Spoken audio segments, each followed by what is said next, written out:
Recently, the Syrian refugee crisis has been all over the news. With the Arab Spring underway, the people of Syria soon began asking for basic reforms of their own. Around 2011, the demand led to Assad's brutal crackdown. Within months, Syria had began a civil war. The war led to more than 400,000 dead and three-fourths of the population on the move around Syria and outside the country. First, these people went to makeshift houses. Now, over 4 million refugees overwhelm Syria's neighbors, countries like Lebanon, Jordan, and Turkey. It is dubbed one of the biggest humanitarian and refugee crises of our time. Even though we like to think of refugees as people different from us, they are not.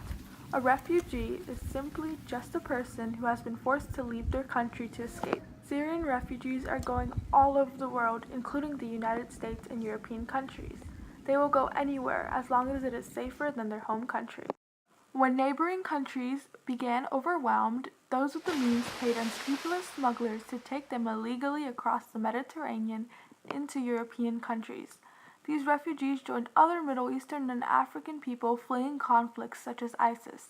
To get on these boats, refugees have to pay a large sum of money, but these boats are crammed, conditions are often unsafe, and people die on the journey. Media attention has been brought to the issue with disheartening photos of bodies washing up on the shore.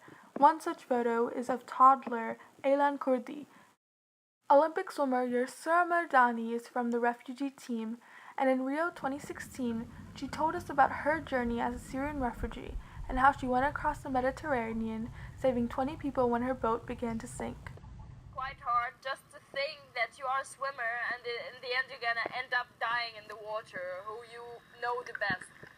I had to be funny even in this like, I don't know, almost dead, because there was a 6 years old boy in the boat too, and I had actually to do some smileys.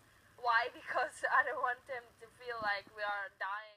The Syrian refugee crisis has ruined millions of lives. What can you do to help?